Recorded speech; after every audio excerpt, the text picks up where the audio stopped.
إن الحمد لله نحمده ونستعينه ونستغفره ونعوذ بالله من شرور أنفسنا ومن سيئات أعمالنا من يهده الله فلا مضل له ومن يضلل فلا هادي له وأشهد أن لا إله إلا الله وحده لا شريك له وأشهد أن محمدا عبده ورسوله يا أيها الذين آمنوا اتقوا الله حق تقاته ولا تموتن إلا وأنتم مسلمون يا أيها الناس اتقوا ربكم الذي خلقكم من نفس واحدة وخلق منها زوجها وبث منهما رجالا كثيرا ونساء واتقوا الله الذي تساءلون به والأرحام إن الله كان عليكم رقيبا يا أيها الذين آمنوا اتقوا الله وقولوا قولا سديدا يصلح لكم أعمالكم ويغفر لكم ذنوبكم ومن يطع الله ورسوله فقد فاز فوزا عظيما أما بعد فإن أصدق الحديث كتاب الله عز وجل وخير الهدي هدي محمد صلى الله عليه وآله وسلم وشر الأمور محدثاتها وكل محدثة بدعة وكل بدعة ضلالة وكل ضلالة في النار. Mes honorables frères et sœurs, assalamu alaikum wa rahmatullahi wa barakatuh. Nous nous retrouvons une fois de plus à notre cours, auprès de notre cours consacré à la biographie de notre prophète Mohammed sallallahu alayhi wa sallam.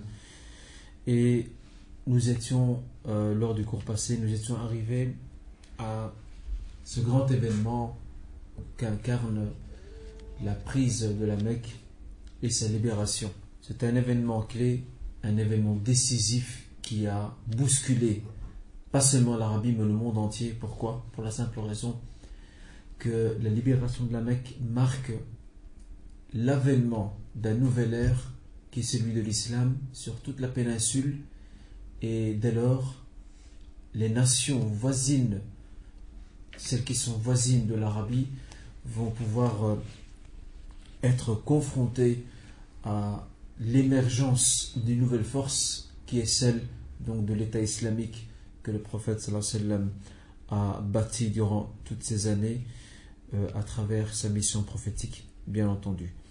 Et nous avons vu que le prophète sallallahu alayhi wa sallam, en prenant la Mecque, il a fait preuve d'une très grande diplomatie, dans la mesure où il a rappelé aux gens, rappelé aux Mécois qui avaient peur, qui craignaient un bain de sang, qui craignaient un conflit, qui craignaient aussi des règlements de compte.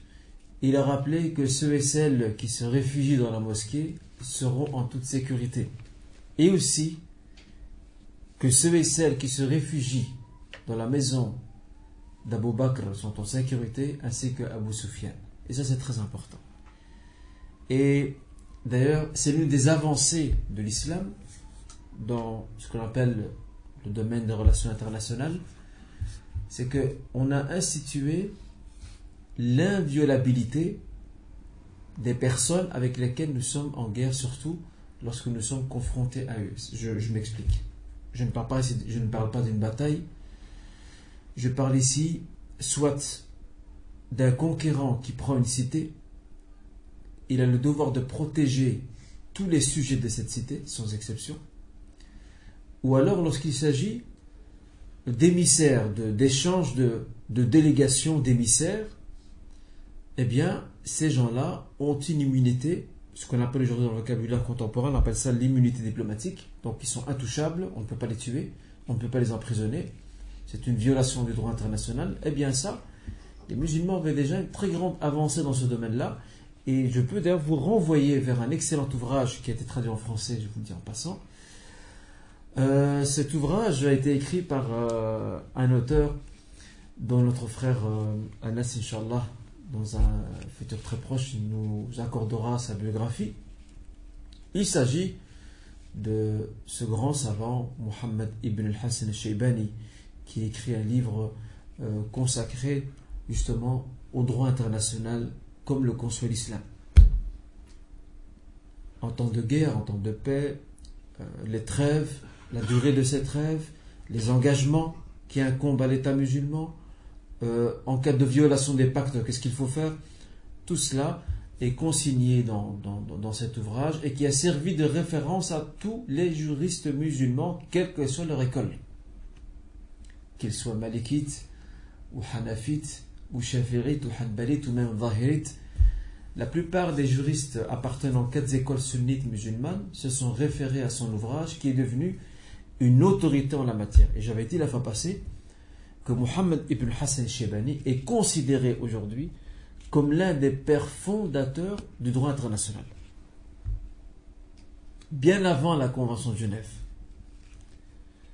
Et d'ailleurs, je vous l'expliquais la fois passée, et je vous ai évoqué ce fait, qu'il y a une association qui existe à Vienne, en Autriche, donc qui siège à Vienne, et cette association, qui est composée de juristes spécialistes du droit international, ils ont donné comme nom à leur association l'association Mohammed ibn Hassan al-Shaybani, et ce ne sont pas des musulmans. Bien entendu, il y a des musulmans parmi eux, mais les fondateurs ne sont pas musulmans. Donc pourquoi? Parce que ces gens-là instruits, ces gens-là intelligents, ont pu, loin des préjugés, ont pu découvrir qu'il y avait un personnage dans l'histoire des hommes, un personnage qui a déposé une brique très importante dans un laps de temps, dans une histoire marquée par des drames, par la sauvagerie, par la barbarie. Et d'ailleurs, ce n'est pas étonnant que même les chrétiens, les croisés chrétiens qui s'installeront en Orient, qui bâtiront des temples des chevaliers chrétiens, donc en Orient, l'ordre de chevaliers qu'ils vont mettre en place, qui est un ordre de noblesse, de respect, de principe, de haute moralité, ils vont beaucoup être imprégnés, influencés par ce qui était en vigueur chez les musulmans. Et ça, c'est très important à le souligner, et c'est l'un des apports que les musulmans ont pu apporter donc, à l'Occident. Donc l'apport que les musulmans ont apporté à l'Occident, ce n'est pas seulement sur le plan scientifique, mais c'est aussi sur le plan juridique. Il suffit de procéder, dommage que notre frère Khalid n'est pas là, l'un de nos frères qui est Khalid, il fait des études de droit donc à l'ULB. Il suffit de faire une comparaison entre le droit européen ou encore ce qu'on appelle le code napoléonien et les principales références ou bases de la charia pour voir que Napoléon, donc de Bonaparte, après son retour d'Égypte, a teinté son code civil, il a beaucoup teinté de références musulmanes, même si ce n'est pas dit d'une façon donc explicite. Mais bon, ça c'est une période où les musulmans avaient un esprit créatif, un esprit d'imagination, un esprit d'investigation, de recherche. Ils étaient passionnés, ils cherchaient, ils découvraient, ils comparaient, ils étudiaient, ils approchaient. Alors qu'à partir du 5e siècle de l'Hégire, la Ummah va être frappée par un drame qui va la faire souffrir pendant, selon certains historiens, pendant près de 10 siècles, ce qui n'est pas rien, presque 1000 ans. C'est la fermeture de la porte de l'ijtihad. Certains savants vont déclarer, on dit à partir de maintenant, plus personne n'a le droit de faire de l'ijtihad. Autrement dit, un effort d'interprétation, de raisonnement intellectuel en étudiant les textes du Coran et de la Sunna pour pouvoir répondre à une série de solutions, une série de problèmes qui se posent. Bon, je ne vais pas rentrer dans le débat. La raison pour laquelle ils ont stoppé l'avancée de la pensée juridique musulmane, c'était un drame, une grave erreur. D'ailleurs, même l'imam Suyuti, qui est venu au 10e siècle de l'Hégire, il est mort, même au 9e, 10e, il est mort en 911, donc de l'Hégire. Il a même écrit un livre où il a condamné sévèrement ces genres de sciences qui ont fermé cette porte, et à cause de cette fermeture de cette porte, ou à cause de la fermeture de cette porte, la pensée juridique musulmane est restée figée. Il n'y a plus de progrès. Les musulmans ont connu un repli sur soi, pendant que l'Occident, lui, profitait de nos sources, de nos livres, de nos références. Il a construit sa renaissance et son fameux siècle des Lumières. Nous, on était censé aussi avoir un siècle des Lumières, mais à notre façon à nous, malheureusement, on l'a raté. Pourquoi? Parce qu'il suffit, comme le dit l'imam Shawkani, il suffit que tu aies l'audace de soumettre un texte religieux du Coran ou de la Sunna à une certaine analyse pour en déduire de nouveaux enseignements qui soient actuels et contemporains. Eh bien, il y avait une levée de bouclier des savants de l'époque pour condamner toute personne qui oserait faire de l'ijtihad. Et c'est comme ça, malheureusement, que nous avons accusé un immense retard dans tous les domaines de la vie. Et aujourd'hui, on est en train de payer les pots cassés de ce retard. Maintenant, aujourd'hui, on paye les pots cassés de ce retard. Donc, Mohammed bin Hassan al-Shaybani se situe avant cette période-là.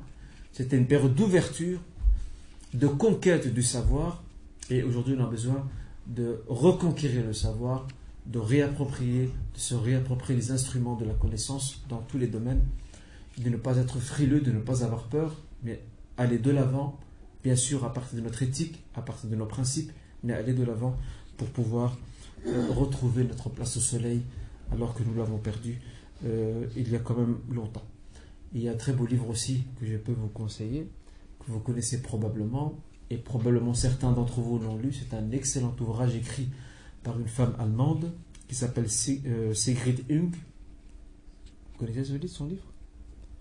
Son livre s'appelle Le soleil d'Allah brille en Occident. Le soleil d'Allah brille en Occident. Et c'est une intellectuelle allemande qui a donc énombré toutes les conquêtes intellectuelles et scientifiques que les musulmans ont fait et l'avance qu'ils avaient par rapport à l'Occident et comment l'Occident a pu profiter de tout ce savoir pour construire sa propre renaissance et pour construire son fameux siècle des Lumières qui a donné naissance à une série de cadres de droits, que ce soit la déclaration donc universelle des droits de l'homme, et vous savez que les Nations Unies fêtent maintenant la 60e année de la déclaration donc, de cette charte des droits de l'homme qui a été ratifiée en 1948 et nous sommes maintenant en 2008.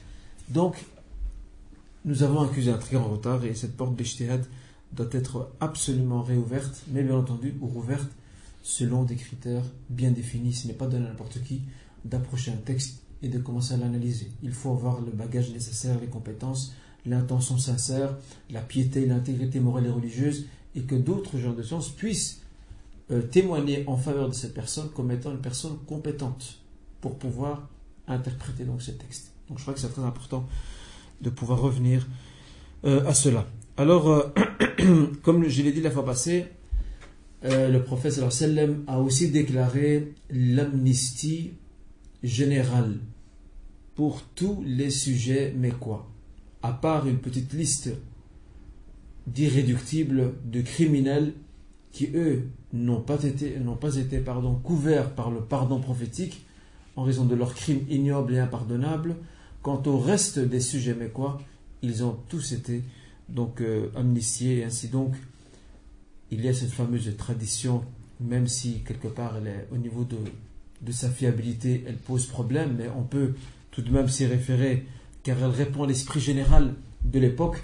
C'est que cette narration relate et nous rappelle ou nous évoque que les Mécois rassemblés devant la Kaaba auraient interrogé le prophète sallallahu alayhi wa sallam en lui disant, ou plutôt le prophète les aurait interrogés en leur disant: que vais-je faire de vous? Alors ils ont répondu: Akhun Karim ibn Akhin Karim. Tu es un frère honorable, le fils d'un frère honorable. Autrement dit, il y a des liens de famille entre nous. C'est comme si, c'est ce qu'on appelle l'isti'taf. C'est comme si il sollicite sa compassion. Et c'est là que le prophète sallam leur fera part de son pardon et en disant: Nasbir wa la nu'aqib. Nous patientons malgré tout le mal que vous nous avez fait et nous ne punirons pas. Et dans une autre narration, il est indiqué: Idhabu fa antum at-tulaqa. Partez, vous êtes tous libres. Et ça, bien sûr, ce n'est pas ce qui se passe souvent lors de conquêtes, de prises de grandes cités, de villes. Carnage, massacre, règlement de compte, vengeance sont le lot de ces conquérants. Bien sûr, il y a toujours des exceptions, mais ça, c'est l'ambiance générale qui sévit dans la plupart de ces faits divers, donc historiques. Aujourd'hui, nous allons continuer toujours dans le même axe de ce que nous avons vu la fois passée concernant la prise de la Mecque. Le prophète sallallahu alayhi wa sallam, il faut savoir une chose, le prophète avait beaucoup de nostalgie. Nous, on ne se rend pas compte. Il avait beaucoup de nostalgie. Pas seulement lui et tous ceux qui sont mécois. Le fait de rentrer à la Mecque, de voir la Kaaba devant lui, ça ravive beaucoup de souvenirs. Mais avant de pouvoir honorer ce temple sacré, bâti par son ancêtre Ibrahim alayhi salam, il faut avant tout le purifier. Et la première chose par laquelle va commencer le prophète, avant de purifier le temple, il va commencer par le tawaf. Il va tourner autour de la Kaaba. En étant sur sa monture, et regardez déjà comment il pénètre la Mecque. Pas avec un esprit de vengeance, avec une arrogance propre à beaucoup de conquérants. Non. Il entre à la Mecque avec beaucoup d'humilité. Il a un casque sur sa tête. Il a sa canne. Et il est sur sa monture en train d'évoquer Allah Azza wa Jal, de le remercier pour cette victoire, pour cette libération. Et lorsqu'il arrive au rukn, à l'angle de la Kaaba, il va donner un grand enseignement à ceux qui sont avec lui. Parce que les gens font avec lui, les fidèles. Il ne va pas essayer de toucher de sa main, parce qu'il y a trop de monde. Il va avec le bout de sa canne, ou le bord extrême de sa canne, et il va toucher l'angle. Pour éviter de bousculer les gens. Et en même temps, il leur donne un enseignement. Al-rifq, la douceur dans tout ce que vous faites. Ce n'est pas la peine de vous bousculer. Et la plupart des décès qu'il y a lors du pèlerinage, c'est à cause de ça. Les gens se précipitent, ils vont trop vite. Les gens ne sont pas disciplinés. Et ça qui est dommage. Alors il donne ici un très grand enseignement, sallallahu alayhi wa sallam. Il rappelle cette notion très chère, cette vertu très chère à l'islam qui est al-rifq, la douceur dans tout ce que tu fais. Et d'ailleurs le prophète le dit dans une parole très belle. Il dit Ma kana al-rifq fi shay illa zanah wa ma nuzi'a min shay illa shanah. La douceur ne se retrouve pas dans une chose sans qu'elle l'embellisse. Et elle n'est pas ôtée d'une chose sans qu'elle la vilisse. Subhanallah. En arabe ça rime et en français ça rime aussi. Ma kana al-lin ou ma kana al-rifq fi shay illa zanah wa ma nuzi'a min shay illa shanah. La douceur ne se retrouve pas dans une chose sans qu'elle l'embellisse. Et elle n'est pas ôtée d'une chose sans qu'elle la vilisse. Et ça, c'était la conduite prophétique dans toutes ces affaires. C'est pas ce que nous faisons aujourd'hui. Nous, on est brusques, on est hard dans tout ce qu'on fait. Dans notre manière de donner des conseils, dans notre manière d'agir, de parler, etc.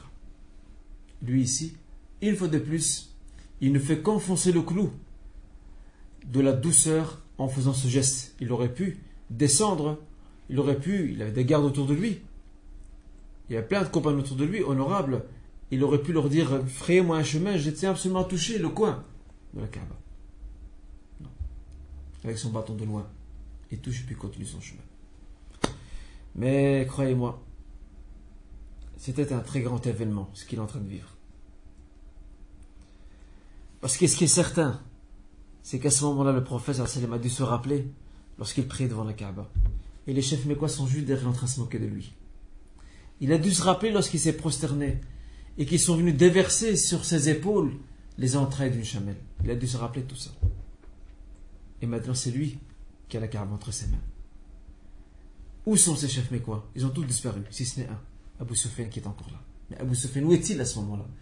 Au moment où le prophète tourne autour de la Kaaba, Abu Sufyan, marqué par une certaine humiliation, se cache dans sa demeure. Il s'est retiré dans sa demeure.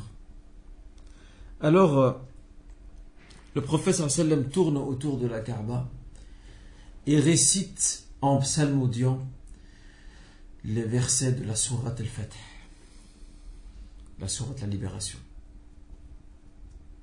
Et il répète certains versets. Parce qu'en répétant, il insiste. Et ça lui permet de méditer quant à ces versets. Et ensuite vient son ordre de détruire toutes les statues qui se trouvent à l'intérieur de la Kaaba. 360 statues. Il ordonne aux compagnons de les détruire. Et lui-même, avec son arc à flèche, il va avec son arc les faire tomber. Et c'est là qu'ils basculent toutes, les unes après les autres, comme un collier. Vous coupez le fil, eh bien tous défilent. Pareil. Et au moment où il fait tomber tout ça, il récite ce très beau verset qui marque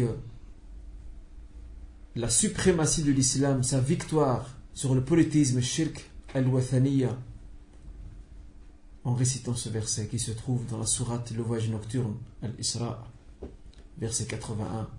وَقُلْ جَاءَ الْحَقِّ وَزَهَقَ الْبَاطِلِ إِنَّ الْبَاطِلَ كَانَ زَهُوقًا. Dis ô Muhammad, clame et proclame que la vérité est enfin arrivée. وَزَهَقَ الْبَاطِلِ, et le faux, le mensonger que représentait ce culte est en train de disparaître. إِنَّ الْبَاطِلَ كَانَ زَهُوقًا. Le faux, le mensonger est condamné à disparaître. C'est en lisant ce verset que le prophète sallam donc détruit et abat donc ces statues. Et lorsqu'il pénètre l'enceinte de la Kaaba, il va y trouver des dessins. Chose étonnante. Il va trouver des dessins, des images. Autrement dit, les Mecquois ont dessiné. Regardez ce qu'ils ont dessiné, c'est aberrant. Ils ont essayé de représenter Ibrahim, Ismaïl et Ishaq. Vous imaginez? Ibrahim, Ismaïl et Ishaq, ils les ont représentés sous forme d'image, en train de consulter ce qu'on appelle les flèches divinatoires. Les flèches pour le sort qu'on jette pour voir laquelle va ressortir de toutes ces flèches, qui nous indiquera si nous devons agir ou non. Alors qu'a fait le prophète sallam? Il a pris za'afran, du safran, et il a commencé à asperger le mur de les images afin d'effacer ces images, de les effacer. Et il a montré sa colère en disant: qatalahum Allah ma kana Ibrahim yastaqsimu bil azlam. Que Dieu les maudisse. Ibrahim alayhi salam, le père de l'unicité, Abu Tawhid, n'a jamais consulté ces flèches divinatoires qui sont une pratique païenne et polythéiste.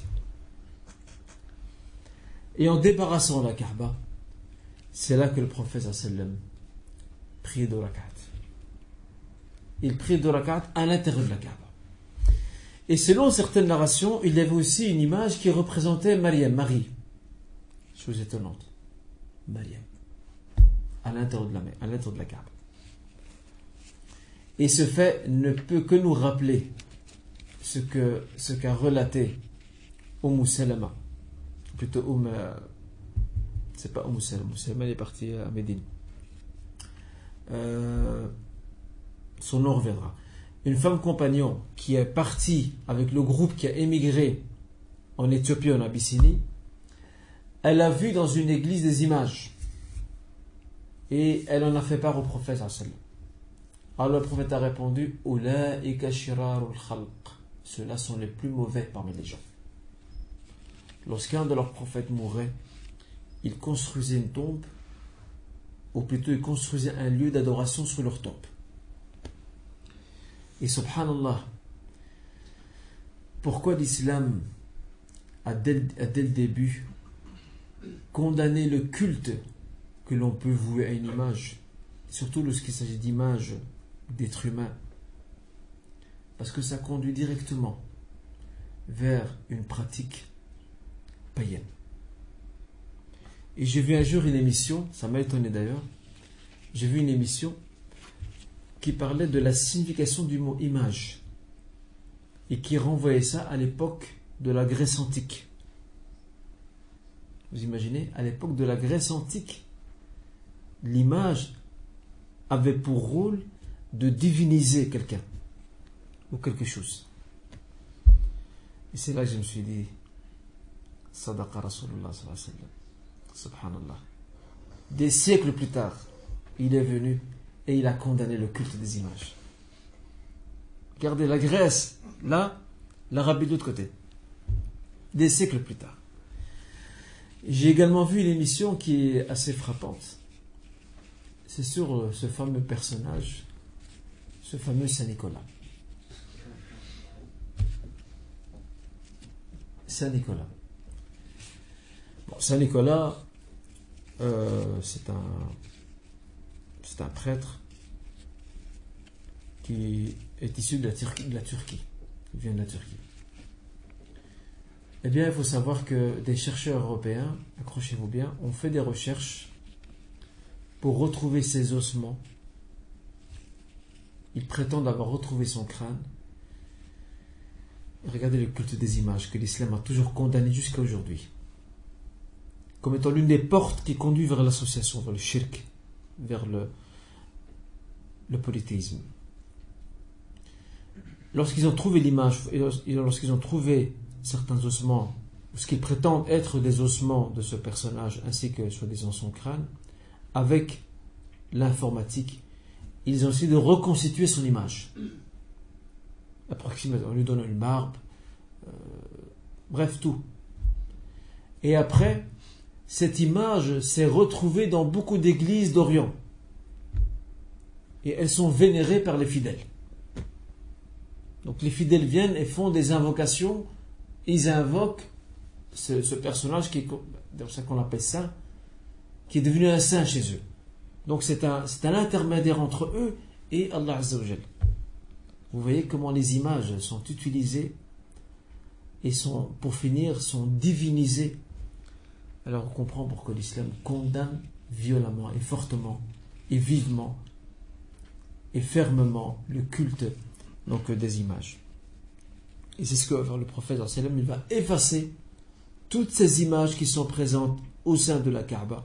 Il va les effacer, car elles sont contraires à l'unicité Tawhid. Et je rappelle aussi que donc le peuple de Nuh, avant que Nuh ne vienne prêcher son message, eh bien avant lui, ce peuple avait des gens pieux qui sont décédés. Alors, pour se rappeler des bons enseignements, de la bonne moralité de ces gens-là, ils ont représenté ces 5 personnages sous forme d'images. Et avec les générations, ces images ou ces idoles qui ont été faites pour se rappeler d'eux ont fini par être adorées. C'est comme ça qu'on comprend la relation que l'islam a par rapport au culte donc des images. Et jusqu'à aujourd'hui, dans le monde de la communication, l'image est un instrument de manipulation. L'image est un instrument d'endoctrinement. L'image est un instrument de mobilisation. Et c'est pour ça qu'il y a plein de sigles, il y a plein de logos, etc. Il y a des images derrière, il y a des symboles qui sont répandus. Alors, il y a un frère qui est spécialisé dans les religions comparées. Il a fait une conférence à Al-Khalil. Il a surpris son public il y a quelques années. Et il a fait une conférence sur la signification d'une série de symboles. Les gens, en fait, ça ne leur est pas tombé dans l'esprit. Ils voient ces images tout le temps. Mais jamais ils n'ont pensé que ces images avaient une signification. Telle que la forme d'un poisson qu'on retrouve sur certaines voitures ou sur certains bus. Ben ça, c'est Poséidon, l'une des divinités grecques. Et bien d'autres symboles. Et si un jour vous voulez le rencontrer, on peut organiser une rencontre ici, ou genre des jeunes, si vous êtes intéressés. Et il peut nous faire, Inch'Allah, un exposé, bien sûr, avec l'accord de nos honorables responsables. Il peut faire un exposé sur la signification d'une série de symboles. Vous serez étonnés comment notre quotidien et même notre langage est envahi par des symboles qui ont tous une signification et qui renvoient tous à des croyances. Vous serez étonnés. Donc, le prophète sallam procède à cet acte qui est d'effacer donc ces images. Il prie donc 2 rak'at et après ça, en sortant de la Kaaba, il appelle un compagnon du nom de Uthman ibn Talha. Il fait viens ici. Et il lui donne en main propre. Quel honneur quel honneur, il lui donne en main propre les clés de la Kaaba. Il n'y a que toi qui peux ouvrir la Kaaba. Toi seul. Et il y avait une famille qui jusqu'à aujourd'hui a encore des descendants. Jusqu'à aujourd'hui. À la Mecque même. C'est une famille très noble. Qui date de l'époque de la Jahiliya, avant l'islam. Après l'islam, et jusqu'à maintenant, ils sont encore là. On les appelle les Banu Shayba. Banu Shayba, à l'époque de la Jahiliya, de la période anti-islamique, à l'époque de Quraysh, avant l'islam, Banu Shayba avait comme fonction administrative au sein de la Mecque la protection du temple sacré. La protection, la préservation du temple sacré.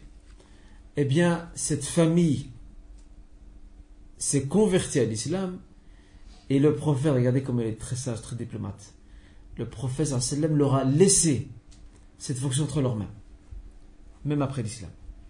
Vous gardez ça entre vos mains, il n'y a pas de problème. Et jusqu'à aujourd'hui, ces gens-là existent toujours, sont toujours là à la Mecque. Bien sûr, les Mecquois les connaissent, ces fameux Banu Shayba, leurs descendants sont encore là jusqu'à aujourd'hui. Et on dit, Allah alam, ça mérite de vérification, on dit que même les clés de la Kaaba seraient entre leurs mains. Entre les mains de cette famille. Et vous savez que aujourd'hui, personne n'entre au sein, à l'intérieur de la Kaaba, sauf les jeunes du monde entier qui participent au concours international du Coran qui se déroule entre autres à la Mecque. Celui qui se tient à la Mecque, eh bien les gagnants parmi ceux qui ont participé, l'un des périples de leur visite qu'on leur fait, c'est d'entrer à l'intérieur de la Kaaba. Il les faut rentrer à l'intérieur de la Kaaba pour voir un peu comment c'est. Bien sûr, il n'y a plus rien à l'intérieur de la Kaaba, il n'y a que des poutres, il y a un toit, il y a des murs, c'est tout. Mais c'est symbolique. C'est très symbolique. Et donc, selon certains, cette famille, jusqu'à aujourd'hui, aurait les clés, une tradition ancestrale, elle aurait les clés donc de la Kaaba. Vous savez que la Kaaba, chaque année, elle est lavée et on change son tissu. Et son tissu, avant, la confection du tissu venait d'Égypte, avant. Il faut retourner à l'histoire. Mais malheureusement, la confection du tissu de la Kaaba en Égypte a donné lieu à toute une célébration qui est devenue une bid'a, une innovation. Chose de gravissime. Toute une fête pour pouvoir porter ce tissu et l'emmener à la Mecque pour le pèlerinage. Eh bien, depuis lors, on n'a plus fait recours. On n'a plus eu recours aux Égyptiens pour confectionner le tissu. Maintenant, le tissu est confectionné à la Mecque même. Dans une entreprise, une usine, une manufacture qui existe à la Mecque même. Et les fils que vous voyez sont des fils d'or. Donc, avec lesquels ils dessinent donc, les versets, les décoratifs sur ce tissu. Et que fait-il ou que font-ils des anciens tissus? Eh bien, tout simplement, ils les découpent et ils les offrent en cadeau. Pas à nous, mais ils les offrent en cadeau à des institutions. Le centre islamique a reçu son cadeau il y a presque 30 ans de ça maintenant. Lorsque vous rentrez au Merkez, la salle de prière du centre, observez-le de vos propres yeux. Vous allez voir tout au-dessus une partie du tissu, de l'étoffe de la Kaaba. C'est mis au-dessus. Au-dessus du mihrab. Mais ça date il y a près de 30 ans. C'était un cadeau du roi. Je crois que c'est le roi Khaled qui avait offert ça donc, au centre, lors de l'inauguration d'ouverture officielle du centre. Sinon, ils offrent ça à des personnalités religieuses et politiques qui viennent visiter, à des grands savants, à des hommes d'État du monde musulman. Alors ils leur offrent dans des boîtes, ils leur offrent donc ces morceaux de tissu donc, provenant de cette couverture que l'on met, ou cette tenture avec laquelle on couvre donc la Kaaba. Ça c'est très important donc, à souligner. Et donc ce qu'on appelle al-hijaba, qui est la protection du temple et la préservation de celui-ci après l'entrée de l'islam à la Mecque. Le prophète sallallahu alayhi wa sallam l'a laissé entre les mains de cette famille qui est Banu Shayba. Et le prophète avait même un autre plan. Il s'est confié à son épouse Aïcha. Il lui a dit ça. Il lui a dit Laula hadathatu qawmiki bi kufr, dans une autre narration bi jahiliya, la amartu bi hadmi al-Ka'ba wa i'adati bina'iha ala qawa'id Ibrahim.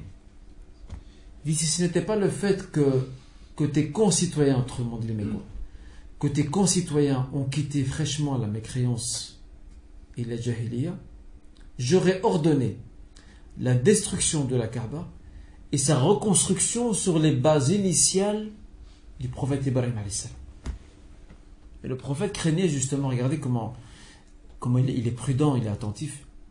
Ces gens viennent de se convertir. Le temple pour eux, c'est plus que leur personne, leur famille, leurs biens, etc. C'est ce qu'ils ont de plus cher. Alors il avait peur qu'en détruisant la Kaaba, en la reconstruisant sur les bases d'Ibrahim, initiales d'Ibrahim, il avait peur que ces gens-là reviennent sur leurs pas et abandonnent l'islam en disant, voilà, Mohammed a profité de l'occasion. Il a profité de l'occasion. Maintenant qu'il a le monopole sur la Mecque, il a profité de l'occasion pour nous écarter et construire lui seul, reconstruire et rénover lui seul la Kaaba.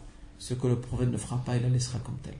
Mais la Kaaba, malheureusement, elle connaîtra un drame bien plus tard. À l'époque de la dynastie Omeyyade, elle sera en grande partie détruite.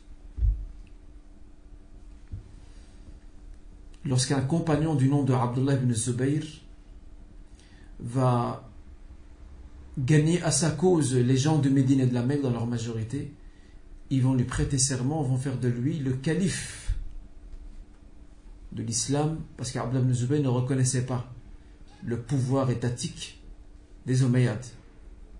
Il est considéré comme étant des usurpateurs. Bien entendu, pas mal de compagnons n'ont pas accepté et n'ont pas approuvé ce qu'a fait Abdullah ibn Zubayr. On n'est pas d'accord avec toi. Ce que tu fais là, tu fais une grande fitna. Et c'est là qu'ils vont envoyer, les chefs Omeyyades vont envoyer celui qui deviendra plus tard le gouverneur de l'Irak, et je peux vous dire qu'il a maté l'Irak et qu'il l'a fait plier une discipline incroyable, malheureusement pas avec de bonnes méthodes. C'est Al-Hajjaj ibn Yusuf al-Thaqafi. Al-Hajjaj ibn Yusuf al-Thaqafi, c'était le chef de la police des Omeyyades. Il était petit de taille, mais c'était un afrit. C'était un personnage incroyable. Il est petit de taille, vous le voyez, tu le pousses, il peut tomber par terre. Mais il avait une forte personnalité. Il était très autoritaire, il était très malin et très vicieux en même temps. Alors quand il a vu qu'Abdullah ibn Zubayr ne voulait rien savoir, et qu'Abdullah ibn Zubayr a trouvé refuge lorsque Al-Hajjaj ibn Yusuf al-Thaqafi a monté un bataillon pour aller mater cette rébellion qui est née donc à Médine à la Mecque, qu'est-ce qu'il a fait? La grave erreur qu'a fait Al-Hajjaj, c'est qu'il a catapulté la Kaaba et il a détruit une partie de la Kaaba et il a créé un scandale incroyable dans la Ummah, et ça fait partie des zones d'ombre dans l'histoire de l'islam, parce qu'il ne faut pas tomber dans une certaine forme d'angélisme. Il y a eu des périodes dans l'histoire de l'islam qui étaient sombres, il y a eu des zones d'ombre, il faut le dire, il ne faut pas avoir peur de l'avancée. Et donc ce personnage malheureusement était très critique et ce qu'il a fait était gravissime.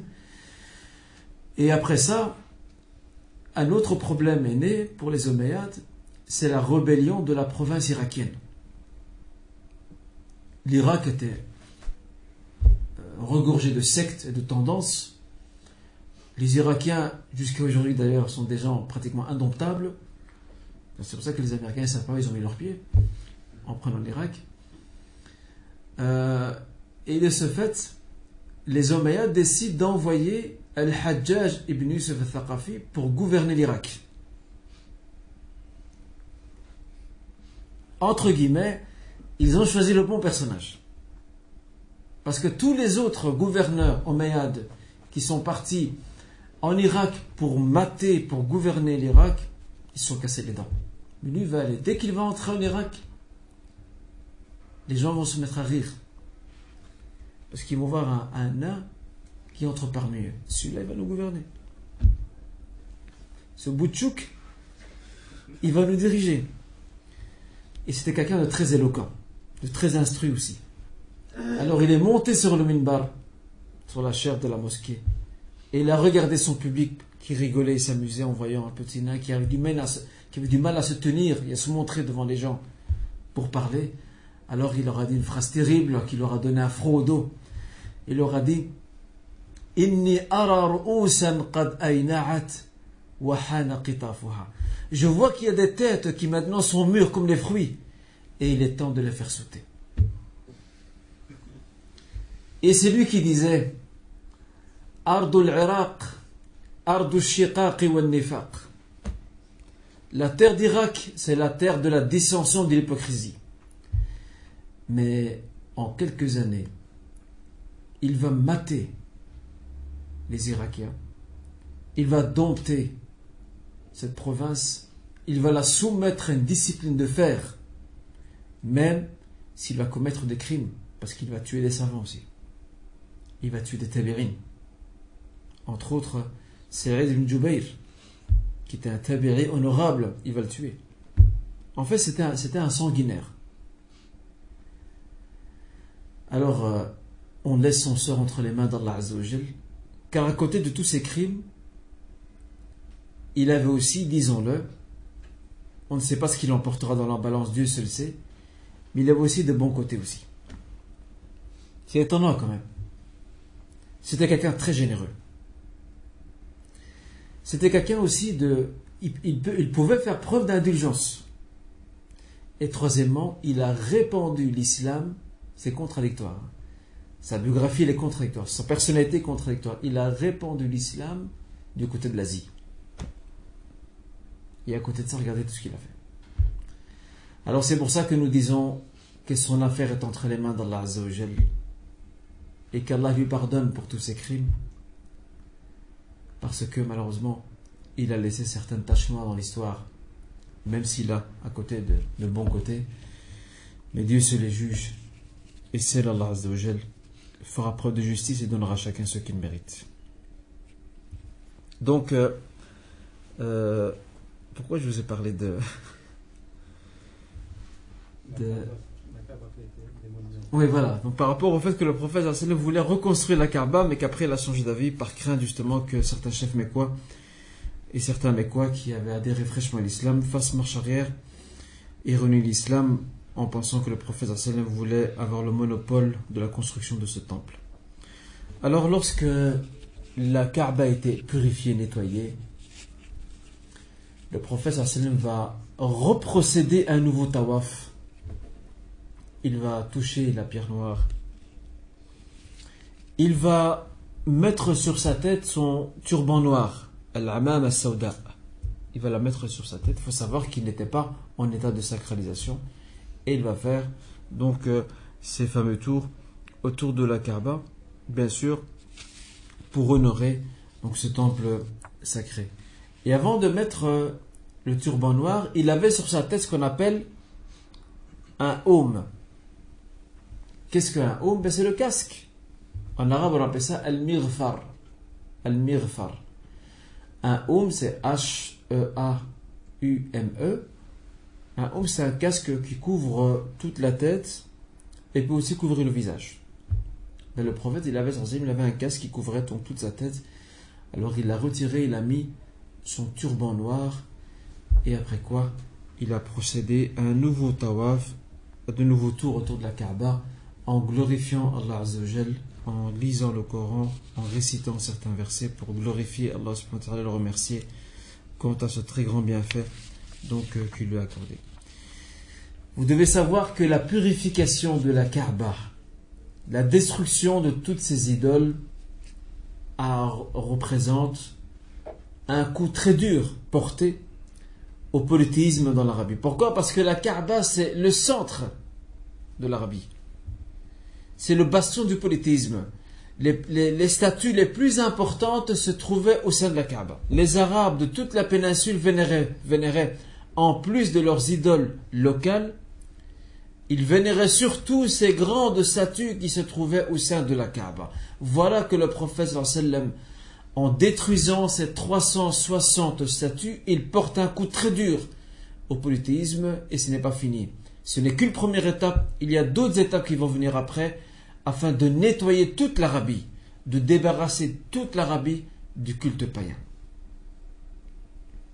Très important ça.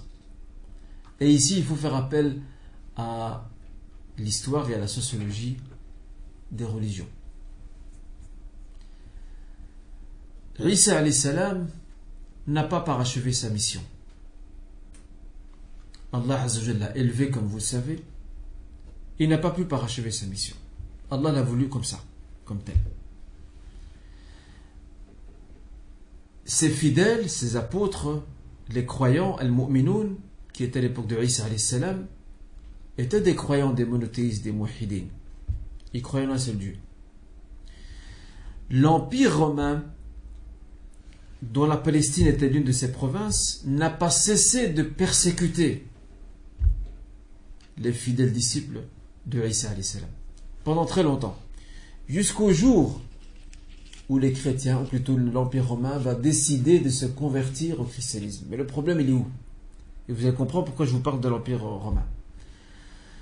Lorsque l'Empire romain décide de se convertir au christianisme, il ne renie pas son passé païen. Il se convertit avec tout son héritage païen qu'il fait pénétrer dans le christianisme. Et c'est comme ça que sont apparues certaines croyances déviantes au sein du christianisme, telles que la Trinité, la rédemption et bien d'autres croyances. C'est comme ça. Eh bien, regardez la sociologie de l'histoire. Pour éviter que ce fait ne se répète avec l'islam, le prophète, dès que la Mecque est prise, il va nettoyer toute l'Arabie.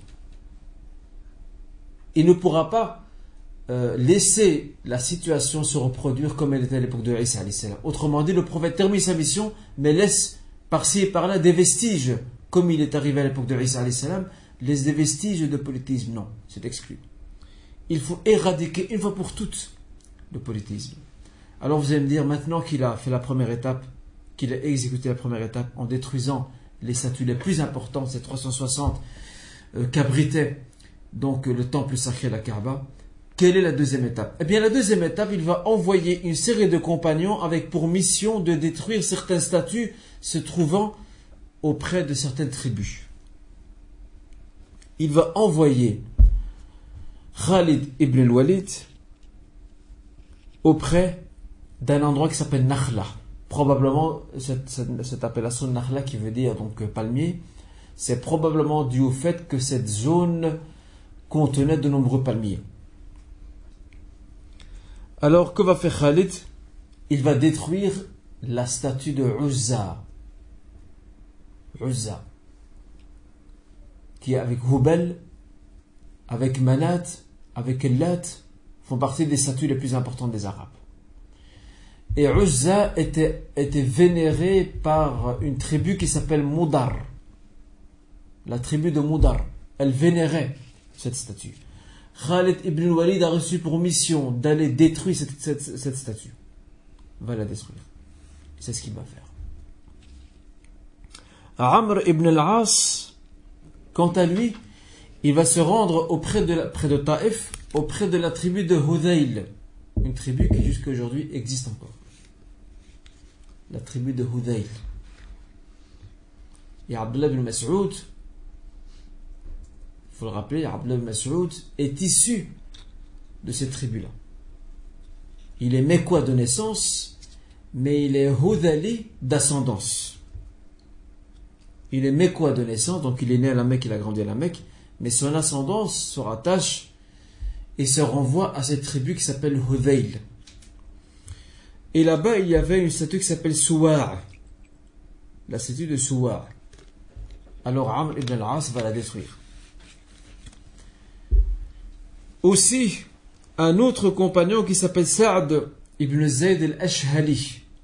Sa'd ibn Zayd al-Ashhali, qui lui va se rendre à un endroit qui s'appelle Al-Mushallal.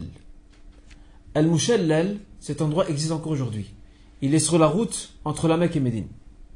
Il est entre les deux. Aujourd'hui, c'est un village. Il est parti là-bas et leur a détruit donc leur statue qui est Manat, la statue de Manat.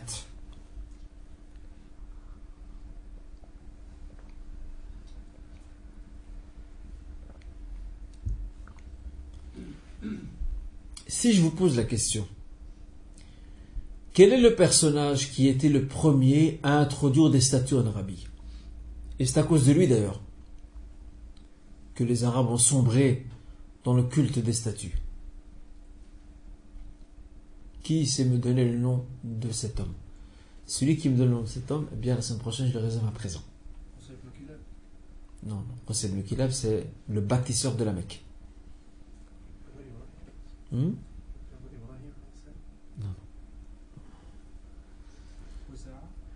Non, pas Khouza'a. Non. Exactement. C'est quelqu'un qui a fait un voyage en Syrie et il a vu des statues là-bas et il les a pris, il les a achetés. Et il les a fait pénétrer en Arabie. T'es pas loin.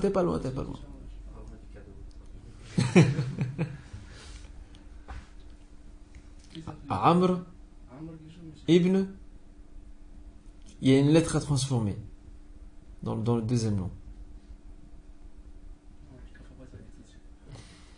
Mais c'est bon, tu as le présent. Tu l'as quand même. C'est Amr ibn Luhay. Amr ibn Luhay. Et que Dieu nous préserve. Le prophète sallallahu alayhi wa sallam nous a parlé du sort qu'Allah azza wa jalla lui réserve dans l'au-delà. Il traînera ses entrailles dans l'enfer. Allah azza wa jalla lui fera traîner ses entrailles dans l'enfer car il a commis un crime impardonnable en faisant pénétrer dans l'Arabie, la patrie de l'unicité telle que l'a laissé Ibrahim alayhi salam. Il a fait pénétrer le culte païen de ses statues et idoles. Il aura droit à un châtiment douloureux car il est l'un des principaux responsables de la déviance du culte des Arabes en Arabie. Amr ibn Luhay. Alors, il faut savoir que ça, c'était la deuxième étape de la destruction. Et il y en aura d'autres, je vous les citerai plus tard, Inch'Allah. Il faut savoir que les Arabes suivaient avec beaucoup d'attention, comme je l'ai dit à maintes reprises, ils suivaient avec beaucoup d'attention l'actualité qui se déroulait à la Mecque. Ils étaient à l'affût des news, des nouvelles, ce qui se passait, ce qui tournait à la Mecque. Le rapport de force entre les musulmans et les Qurayshites. Qui va gagner? Ce camp-ci ou bien ce camp-là?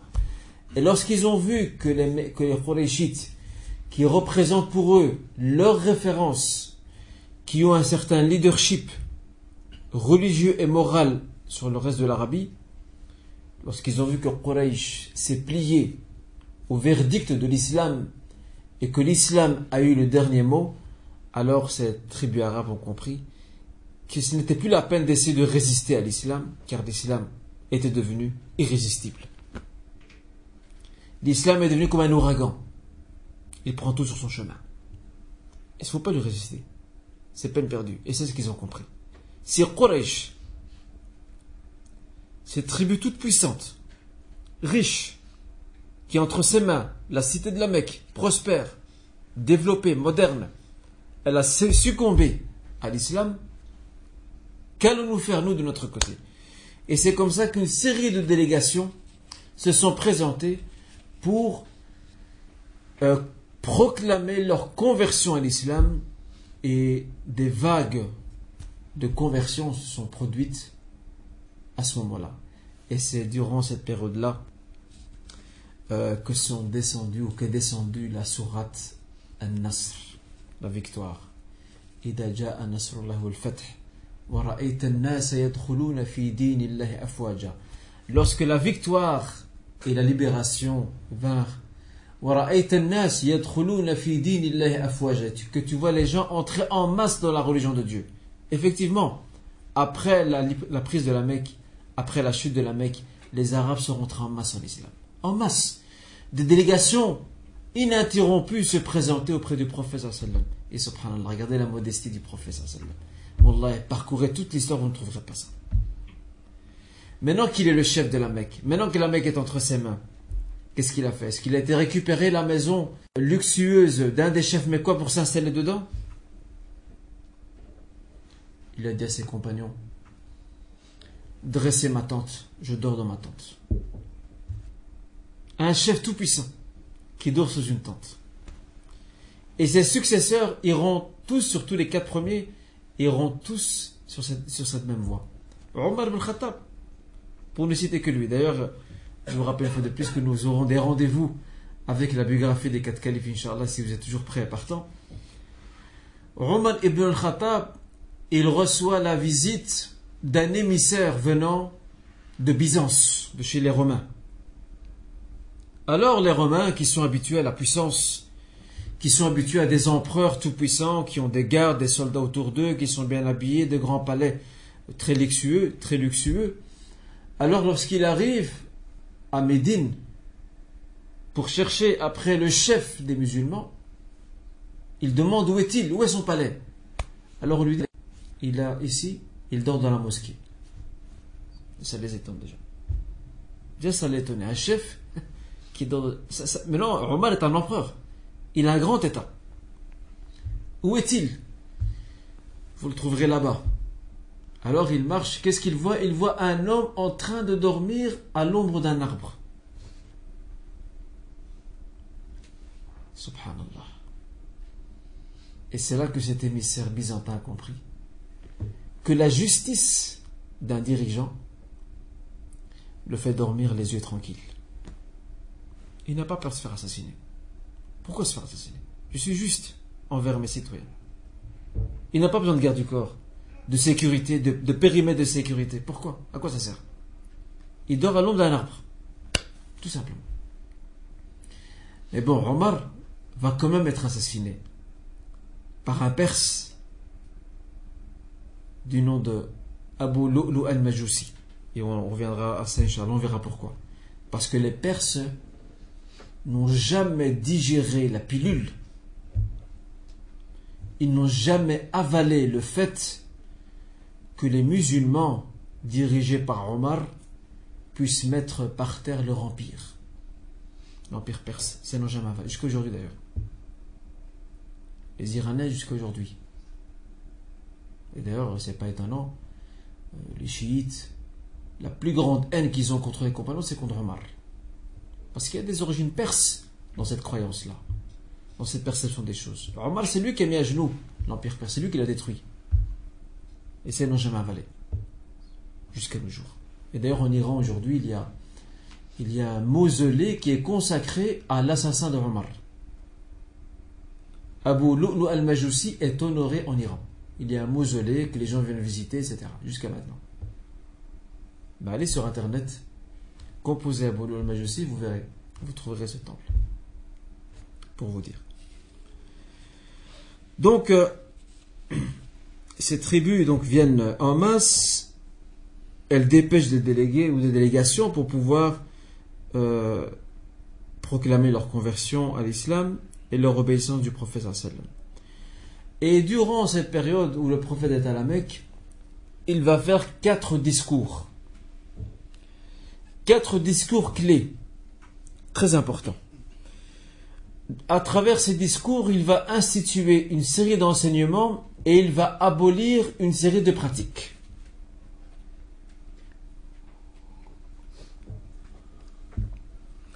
Alors, lors du premier discours, qui va se tenir non loin de la porte de la Kaaba, il va exposer le nouvel enseignement prévu concernant le meurtre, qu'on appelle un meurtre qui est involontaire, mais presque volontaire en même temps. Qui est entre les deux. C'est ce qu'on appelle Shibhul Amd. Al-Amd, c'est volontaire. Shibhul Amd, ce qui est presque volontaire. C'est pas tout à fait involontaire, mais c'est presque volontaire. C'est quand tu utilises, par exemple, tu sais que je te dis, voilà, ce couteau-là, tu peux blesser quelqu'un avec et tu continues à jouer avec. et à la fin tu tues quelqu'un ou tu le blesses. Et bien ça, on appelle ça shibul amd. Parce que tu sais que c'est pas bien de l'utiliser. Et tu l'as quand même utilisé. Alors le prophète a démontré les préceptes propres au prix du sang concernant les victimes de ce genre donc, de meurtre. Aussi, il a aboli toutes les pratiques de la période anti-islamique. Tout l'héritage de la jahiliya, toutes les coutumes, les usages qu'il y avait avant l'islam, il a tout balayé. Il leur a dit à partir de maintenant, tout ça est aboli. Tout est aboli. Tout ce qu'il a gardé, ce sont certaines fonctions administratives et religieuses, telles que al-hijaba, qu'on a dit là tout à l'heure, la protection, la préservation du temple, et aussi al-siqaya.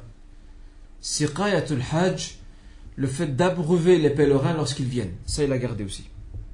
Sinon, toutes les autres pratiques, l'esprit de vengeance, l'esprit sectaire, enterrer les filles vivantes, etc., tout ça, il a dit à partir de maintenant, tout ça est aboli. Et il avertit en temps Mécois qu'au nom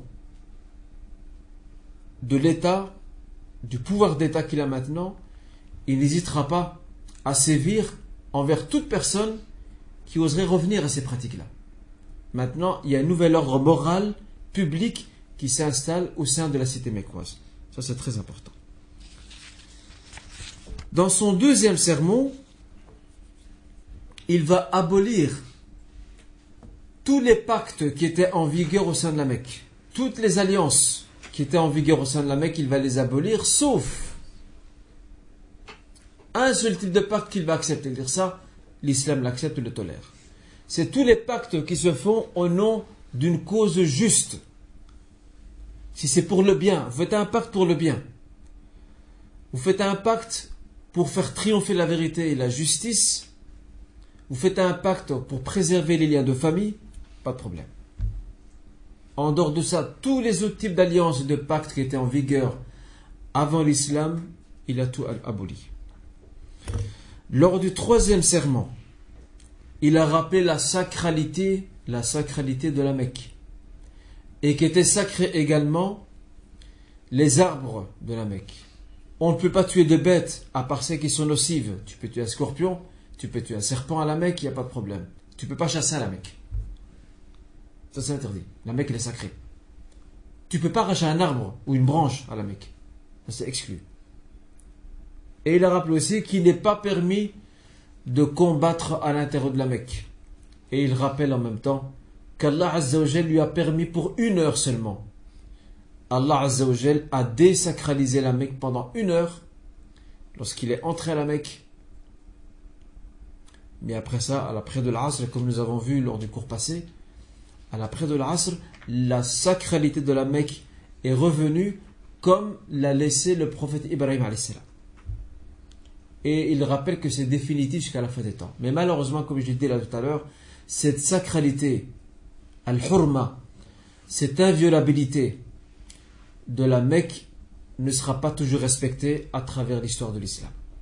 Et vous avez vu là tout à l'heure l'exemple de Al-Hajjaj ibn Yusuf al-Thaqafi qui a violé la sacralité de la Mecque et qui a quelque part profané, détruit une bonne partie de la Kaaba. Et ça en soi, c'était quand même assez gravissime. Aussi dans le troisième serment, il rappelle que maintenant, avec la prise de la Mecque, il n'y a plus d'émigration. Il dit la hijrata ba'da al-fath walakin jihadun wa niyya. À partir de maintenant, il n'y a plus d'émigration. Maintenant, il n'y a plus lieu à émigrer. Toute l'Arabie est acquise à l'islam. Mais maintenant, nous continuerons notre lutte pour que la parole de Dieu soit la plus haute, pour déblayer le chemin de tous les obstacles que les ennemis de l'islam mettent sur le chemin de la parole de Dieu pour que celle-ci ne soit pas entendue, écoutée par les peuples. Et aussi, l'intention sincère doit être toujours là. Mais bien sûr, la seule exception, c'est lorsqu'il s'agit, quand on parle de l'hijra, de l'immigration, et ça les juristes sont unanimes là-dessus, lorsqu'il s'agit pour une personne de quitter un territoire non musulman, où il ne peut pas pratiquer sa foi, où il a peur pour sa propre foi, pour sa propre pratique religieuse, eh bien, il a le devoir de quitter cet endroit pour aller vers un autre endroit où il peut pratiquer sa foi avec un peu plus de liberté. Et ça s'applique même à certaines terres d'islam où la liberté n'est pas présente. Et là aussi, il doit quitter pour aller vers un autre endroit, une autre terre d'islam où il y a plus de liberté, etc. D'accord? Et le quatrième sermon, le dernier, concernant aussi le meurtre, il a rappelé que concernant l'homicide volontaire, la famille de la victime a le choix entre, d'un côté, accepter le prix du sang, et avant ça, pardonner, ou le prix du sang, ou alors la peine capitale sera exécutée, sera appliquée. Et c'est là qu'on voit que l'accusation portée à l'islam, selon laquelle l'islam pratique ou favorise ou promouvoit ce qu'on appelle les exécutions sommaires, ceux qui disent ça, ils sont vraiment ignorants. Au contraire, l'islam invite, lorsqu'il y a un meurtre, lorsqu'il y a un homicide volontaire, le juge, al-qadi, le juge invite la famille à pardonner au coupable. Pardonnez-lui. Vous aurez la récompense chez Dieu. Regardez. C'est pas directement on l'attrape, on lui coupe la tête. Pardonnez-lui, pardonnez. Et le juge rappelle pour devoir, ça fait partie de sa déontologie, de sa fonction. Le juge doit rappeler à la famille la récompense qu'il a dans l'au-delà, pour ceux qui pardonnent. Et si la famille dit non, nous on ne pardonne pas, on ne peut pas accepter ce qu'il a fait à notre proche. À ce moment, le juge propose à la famille d'accepter le prix du sang. Accepter le prix du sang comme compensation. La famille ne veut rien savoir. À ce moment, le juge n'a plus rien à faire. Si ce n'est faire prononcer la sentence prévue qui est la peine de mort. Ça, c'est la philosophie d'approche concernant donc, le meurtre ou l'homicide volontaire. Et ça, c'était le quatrième sermon. Et nous allons, Inch'Allah, au cours prochain, parler des principaux préceptes qui ont été légiférés lors de la prise de la Mecque. Il y en a 13 en tout. Il y a 13 préceptes juridiques qui ont été institués durant ce séjour que le prophète sallam a eu au sein de la Mecque. Nous allons découvrir ça ensemble, Inch'Allah, lors du cours prochain. Je voudrais juste rappeler une fois de plus à Mohamed Ami qui nous rappelle quels sont les différents intervenants qui sont invités, Inch'Allah, lors des cours prochains à nous faire un exposé, une biographie qu'ils doivent nous exposer, Inch'Allah, lors des cours prochains. Qui sont-ils? Il y a Anas. Non, Mohamed bin Hassan Shibani, chez Anas. Il y a Fawzi. Fawzi, il n'est pas là, Fawzi. Il n'est pas là. Il y a Khalid. Khalid non plus, il n'est pas là aujourd'hui. Il y a Redouane. Il y a Redouane. Redouane, tu as avec qui, Redouane? Ubayd ibn Jarrah. Très bien. Ok, bien le prochain ce sera Anas, Inch'Allah. Au cours prochain, Anas nous fera un exposé résumé abrégé de la biographie de Mohammed ibn al-Hassan al-Shaybani, cet éminent juriste de l'islam. C'est un personnage incroyable, impressionnant, qui mérite de notre part découverte et approche, Inch'Allah. Et je vous souhaite, Inch'Allah, une bonne fin de soirée, qu'Allah vous récompense. Et on se revoit au cours prochain, Inch'Allah. Wassalamu alaikum wa rahmatullah.